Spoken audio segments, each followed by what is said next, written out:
welcome. Sheldon Farms here, doing one of my OSHA Compliance Help Live, and I truly am trying to get this series, this thing that I'm doing, to make sure that I can help each and every one of you that have OSHA compliance issues or are safety consultants or planning to be safety consultants, give you something to kind of use to help you just get through the process of figuring out what you're seeing and what's the hazard, and then also how is this ramification of what you're seeing, the big picture, what does this mean to an OSHA citation, how am I going to fix this amongst the workers that I'm going to be showing this to. So that's what I'm doing. I'm giving you guys the inside tip as to what I find when I do mock OSHA audits. So that's one of my services, is mock OSHA audits. So I'm not going to actually show you, the client's name or anything like that, but I'll give you guys like my actual pictures, so you're seeing something that I have saw and then had to put in a report and give this to a client. So I'm going to teach you my mindset behind it, and just to help you where you could go through the eyes of a safety consultant. So that is the key. So I went kind of back into my history. This is one that I did a long time ago, and I would say maybe almost 4 years ago. I go into the site and I'm looking at the next thing you're about to see picture wise, and I'm looking at this and I'm like, wow, this is a mess, and it is an electrical issue, and this one is a general industry setting, so we'll say it that way. So I'm going to pull this picture up for you so that you can get a good look at it, and then you could join in on describing how much of a mess this thing is. So this is the picture. If you're not sure what you're seeing, and let me kind of click back to make sure that you guys could see my mouse so you can follow along with my mouse. So, alright. So I'm not too sure if you can follow, because I had to click to make sure first of all you're seeing what I'm seeing, which you are. So what you're seeing here is in a warehouse. So I'm finished doing kind of like a mock OSHA opening conference. So I sit down with the owner, the safety coordinator, the operations head. We go back and we get out of the office and I look up. So the first thing I see when I look up when I'm leaving the office is I see this on the very top. And I have a habit when I'm doing a OSHA audit or mock OSHA audit, I have a system. I look up, I look down, go left and right, all throughout the facility as I'm walking. Up, down, left, right, and I do a macro view first and do a micro view later when I get close. This is as much as I could get to, because without a ladder I couldn't get any further. But this is what you're seeing is pretty much junctions. You got a junction box and you have some conduit that's leading into this junction box. There's some low voltage wiring, as well as some other telemetry or maybe telephone cords or something similar to that that's going through this thing. So as I'm looking at this, the first thing I'm looking at is the obvious, right? The elephant in the room.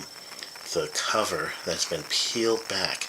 So apparently if you're seeing something like this, to me the first thing that I'm thinking is they couldn't get all of the actual screws out of that panel. They got enough, maybe one or two, and then decided, let's go ahead and peel this thing back, land the wires where we need to, or pass the wires through wherever we need to, and generally this might be just a pass through, but that's what's happening over there. There's a couple of other issues, like the missing knockout, that's the part where the conduit would go through. They removed the conduit but left the hole there, so that's an exposure in the eyes of OSHA as far as exposure to electrical shock. So this has been there for a while, and truly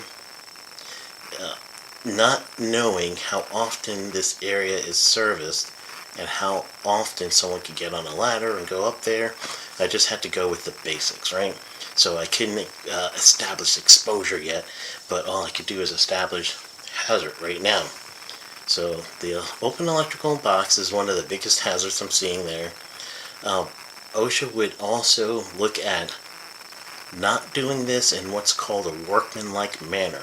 So whoever set up this system over here made it so that, or maintenance or whoever's on this, they are pretty sure that they just do not know what they're doing, or at least they're trying to do something really fast, or they know no one's going to see it.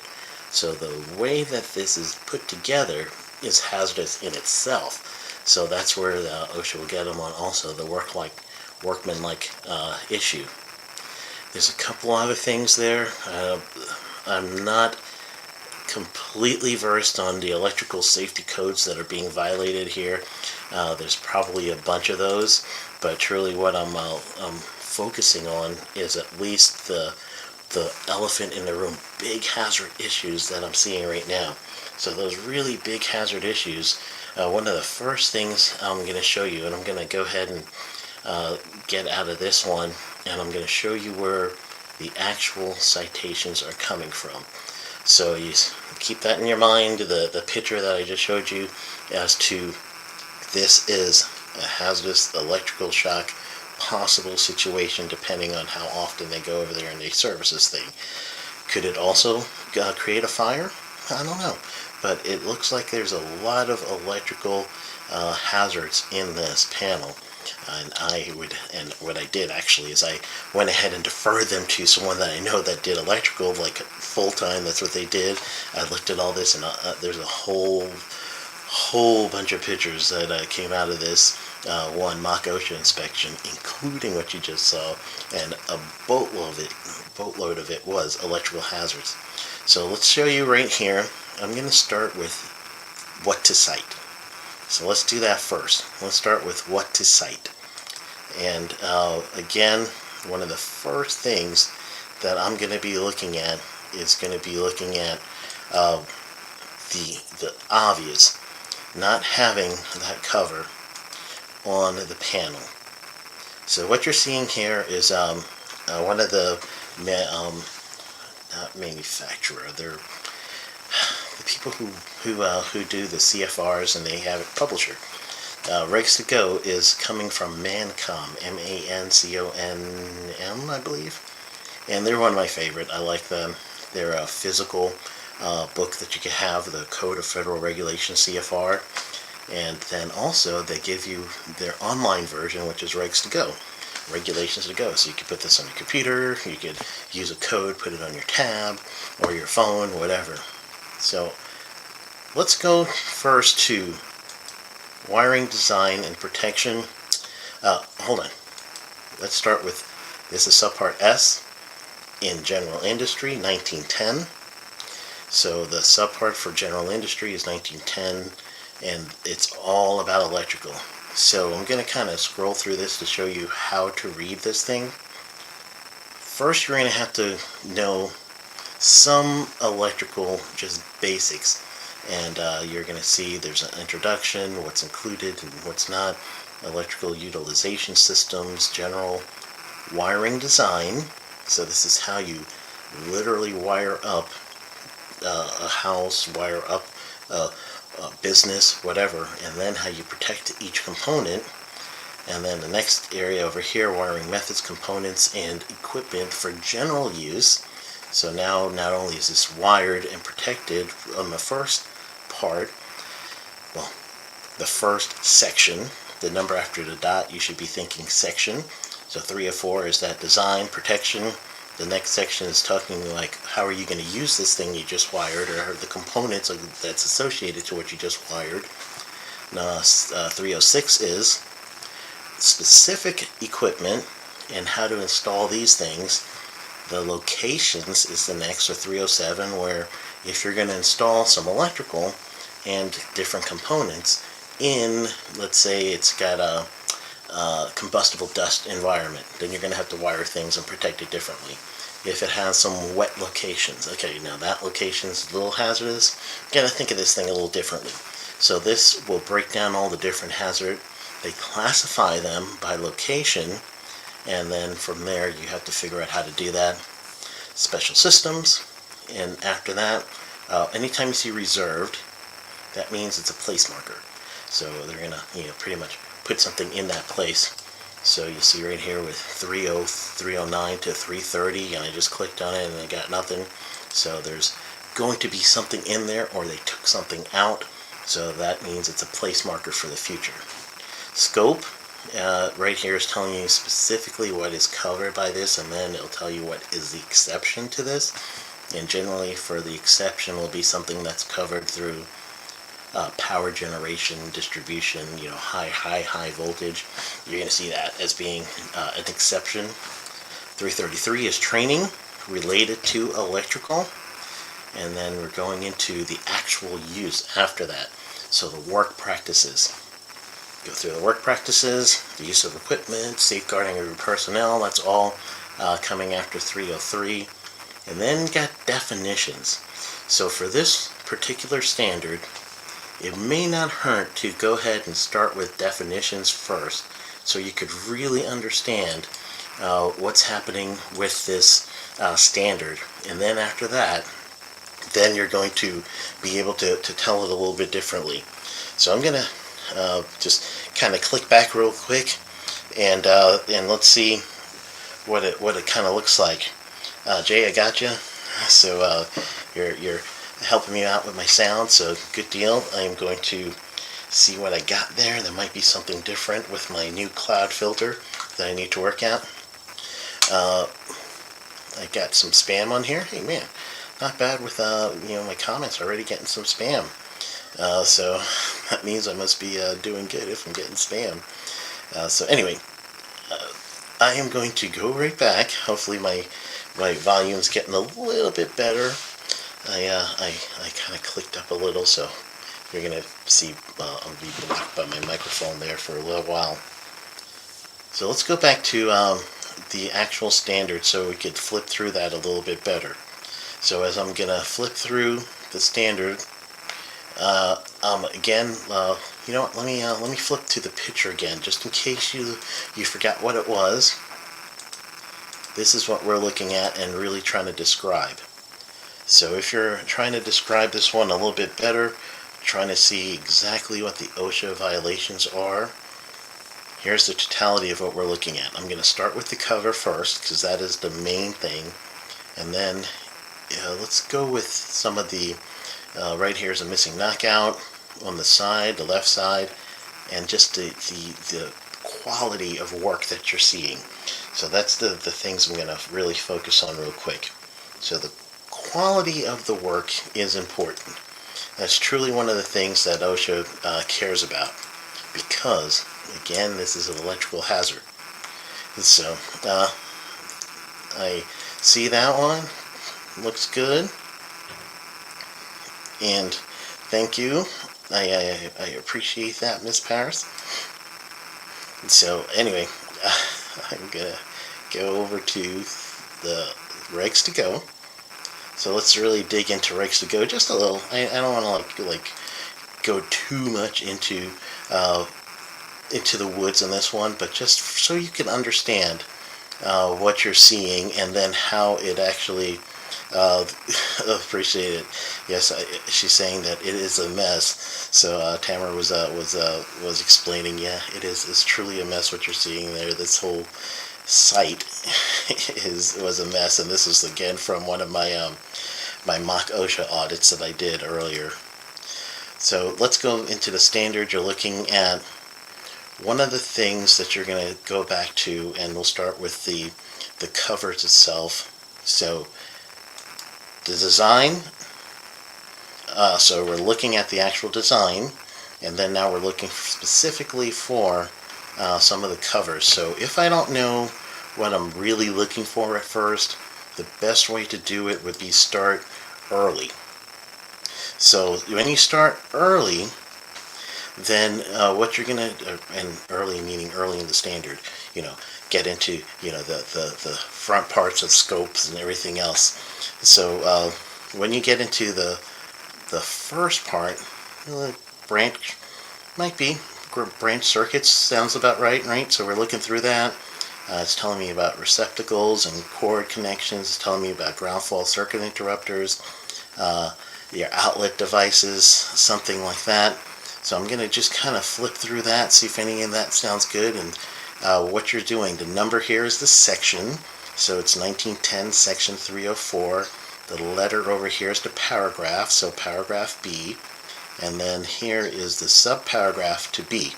So that's how the wording would be here. So I'm looking at receptacles. I'm kind of thinking that's a receptacle. Again, if I don't know what it is, I'm going to have to go to the definitions just to make sure that I understand what that definition is telling me.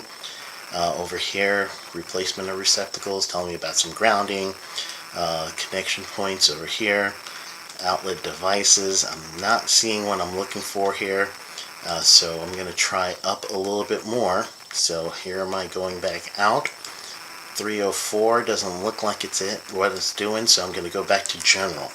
So let's go to 303, and that's section 303. I'm looking for general. The first thing I'm going to be thinking about is what am I seeing first. So I'm going to look for the installation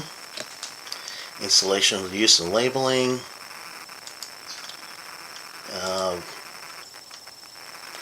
So this would probably be one of the initial citations you're going to see. Electrical equipment shall be free from recognized hazards that are likely to cause death or serious physical harm to employees. Safety of equipment shall be determined as follows, and then you go down there and they'll talk about the safety here. First thing they're talking about would be, I would go straight down to durability. And then also you're going to see wording in there that says workmanlike manner, and that's truly, this thing has to look like it could actually be a professional that did this job, and that's in there as well. I don't see anything with arcing or marking either, so generally I am not seeing what I am looking for. Installation integrity, not quite there yet. So what I'm going to do next, which is like a little gimme, is I'm going to do a search.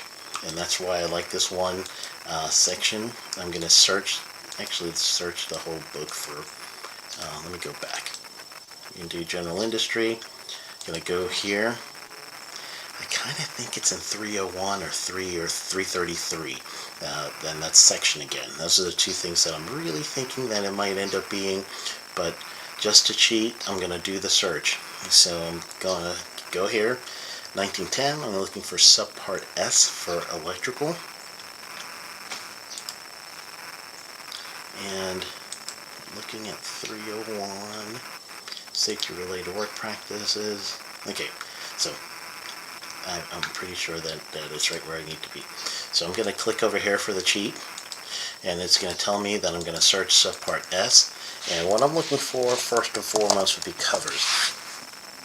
So I'm not seeing it with an S, so I'm going to click back and I'm going to do it with a cover with no S.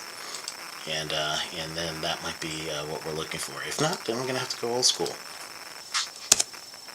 And then go with my gut. Alright, it's not showing up with that one either. I'm going to check back over here.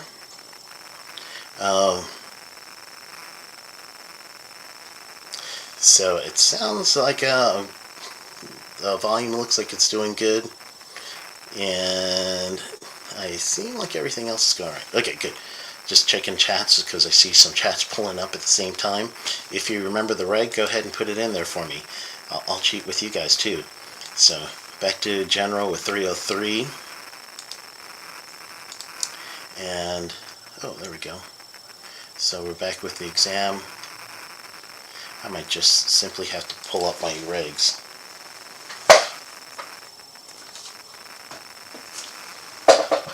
I don't see it here. I'm actually better with the book than I am online because I have my own highlights.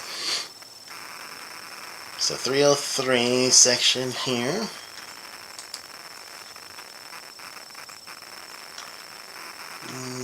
Wiring design components for general use, and cabinets and fitting. We're going to go over to covers, and here.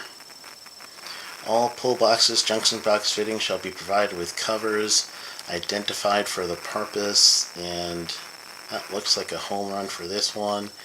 Let's get this in our head. Section 305, paragraph B, subparagraph 2, subparagraph I.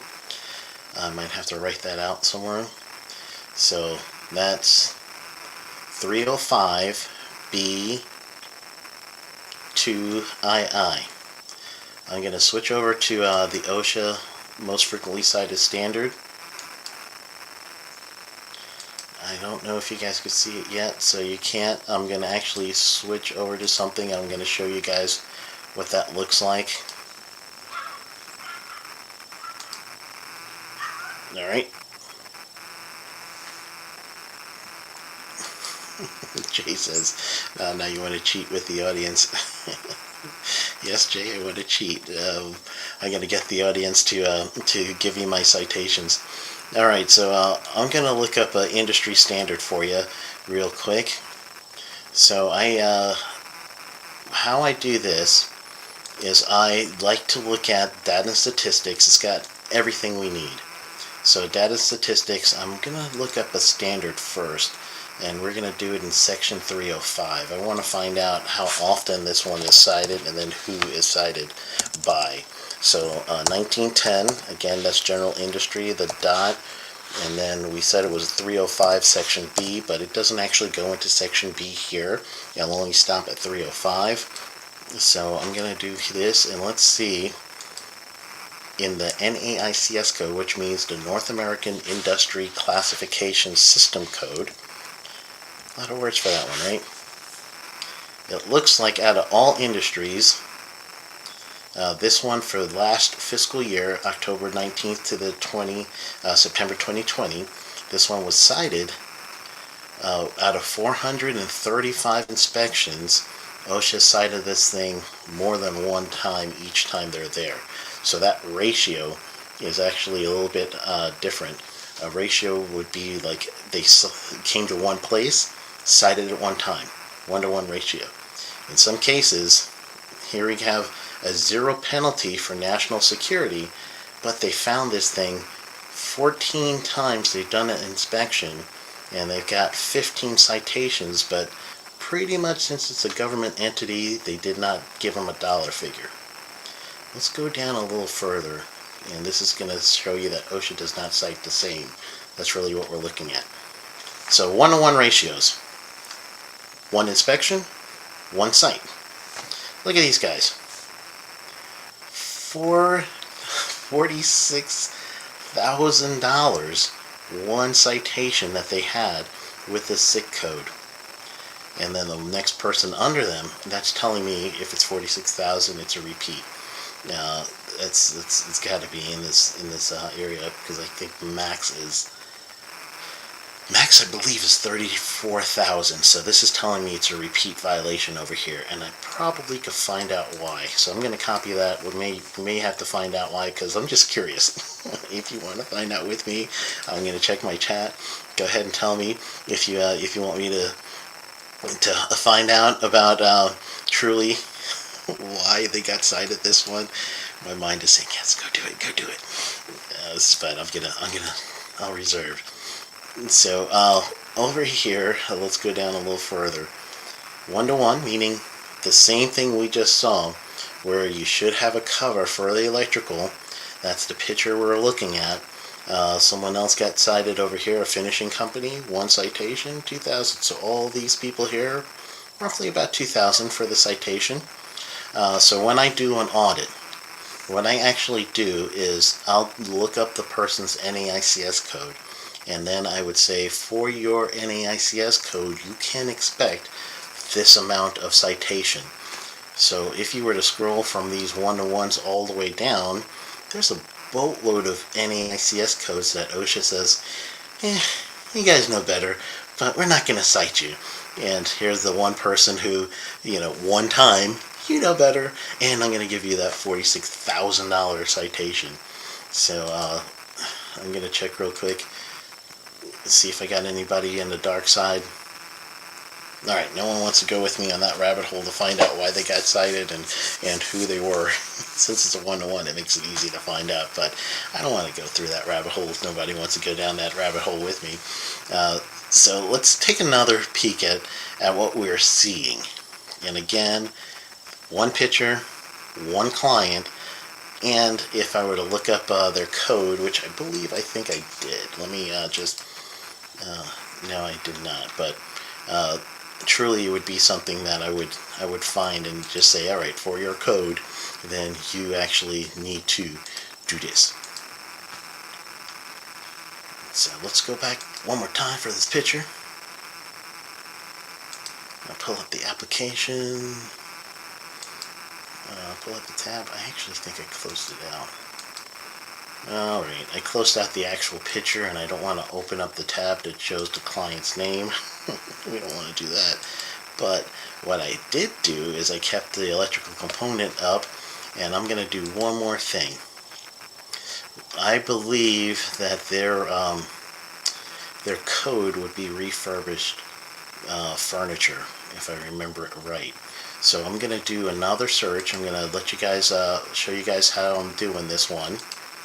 So again, I'm going to data and statistics. One of the #1 things on the OSHA site that's going to help you in your program, in your system. This is it. This is the one thing is so robust that you can look up just about anything that you needed.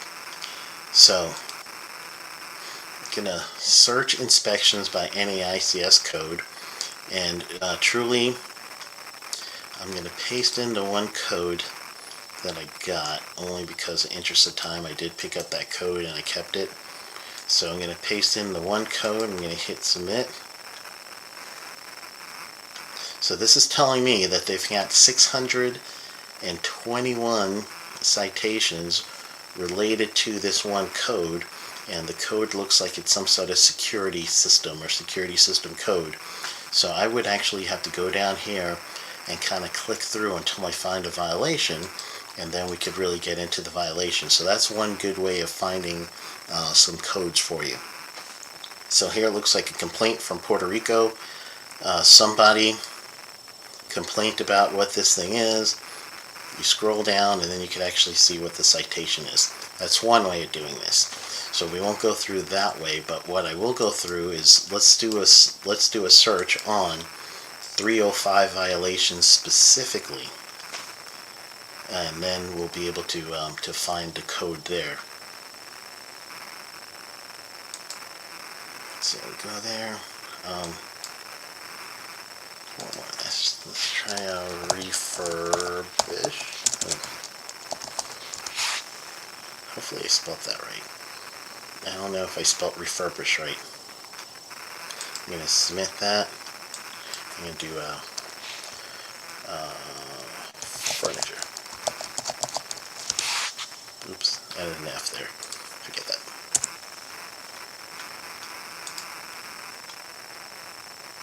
Alright, so this is going to give me manufacturing. It's giving me a few other things. So now what I'm doing is I'm just going to pick the name that's closest to what I want. That should be it right here. Furniture repair. So I'm going to do 811420. I'm grabbing this code over here, 811420. We're going to go back. Actually, I can check what they were cited for.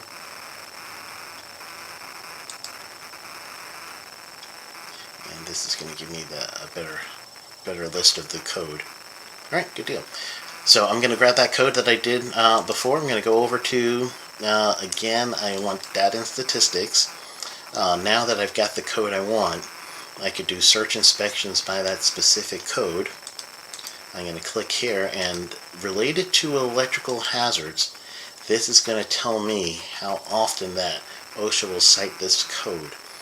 So what I would generally do is look up the high citation ones. Here's one that's got 6, someone's got 5 over there. So I'm going to start with this one over here that's a complaint with 6 violations. On the right side, you're going to see what the violation was. So over here under standard, and I wish I could zoom in here. I don't think I can because I've been trying to do the zoom feature. and I can't really see that zoom feature over here on mine.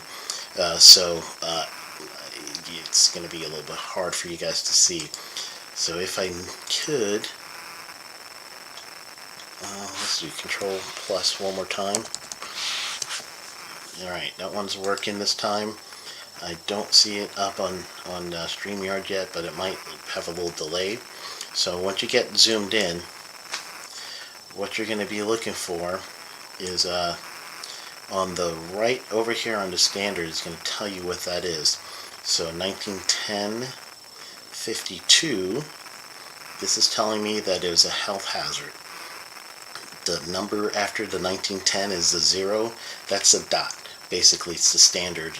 It's telling you about the section. So 132, PPE, 52, or 1052, that's another health hazard of some sort. I want to say it's methanol, but I'm not too sure. 1200, HASCOM, 134. So most of everything that they're getting here is a bunch of HASCOM violations. Whatever 1052 is in general industry. I want to say silica, but it's probably not. But it is a health hazard. So methylene chloride. So they're a bunch of methylene chloride ones. So not any electrical. So to me, that's telling me that this one client may have something that is not a usual hazard in this area.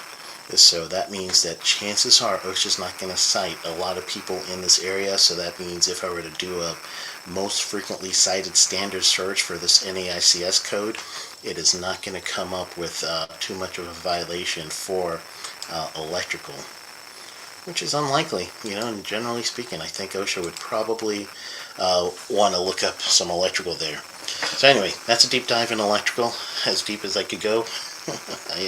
And that's just a mock OSHA audit that we kind of would have done if we physically were at a location, decided that, all right, I'm going to be the OSHA compliance officer, and then I am going to be the one who's going to be looking at this location step by step by step. Then I would write a report that says, this is what I found, good and bad. Here is the classification of what I found in a risk matrix. That's what you want to do. You want to tell them that this is high risk, take care of this thing first. Here's lower risk, we could take care of this, but it doesn't have to be yet. We'll back burner this a little, but let's take care of this high risk first. And then after that, after they look for the high risk, you're going to really try to get in a meeting some dedication to finishing this up. All right, Billy, you see this high risk area? We need it done. It's not imminent danger, but it's up there. So therefore, can you get this done tomorrow? Can you get this done tomorrow at 3? No, you can't do it at 3? Okay, let's do it by 5. Good deal. We're in, and that's the kind of buy-in you're going to need. And then abate, meaning fix everything you can with the client. So when they come back, or if you're the safety and health officer with your safety team, so when you come back with your safety team and you tell them, all right, we did our own mock OSHA audit, OSHA could come anytime, and we took care of these things right away in the right order, high risk to low risk, and truly that's one of the things that you should do. So there you go. That's one of my thought process. We did one of those views on electrical. If you do want to send me anything, I'm good with that. So what you would have to do is send one of your pictures to Sheldon at sheldonprimus.com. We'll go through a deep dive, if you will, of OSHA compliance with the specific picture that you gave me. Or give me a situation. I'll do that too. And we'll go through the situation. If you want to be on the show or something like that and do it too, I could do that too. Have you give the situation, and then we'll do it live. I love live because we can figure it all out, and everyone else is there to help us. Use them to help me cheat. All right, I'm taking advantage of my audience. Okay, I am done.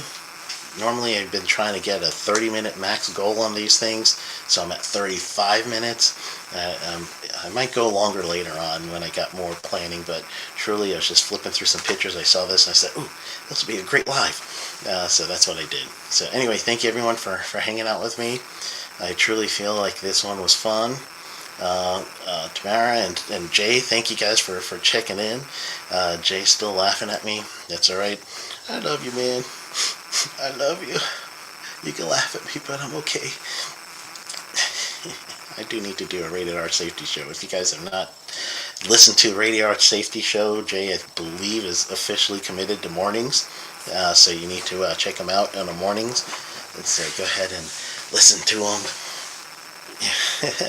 And we will do our best. So everyone just have a good rest of your night. I'm going to do these. My goal is going to do, now that I'm backing up on my schedule a little, do more live. I'm trying to do 2 to 3. I'm not in Jay territory yet. I'm probably more in Pedro territory, where he's doing like 2 in a week. I think I'm going to be like him or Emily Elrod. So right around that 2 a week range is what I'm looking for right now. I may do a little bit more later on, just depends. So anyway, thank you everybody. I got it off my chest. Good deal. All right, get him.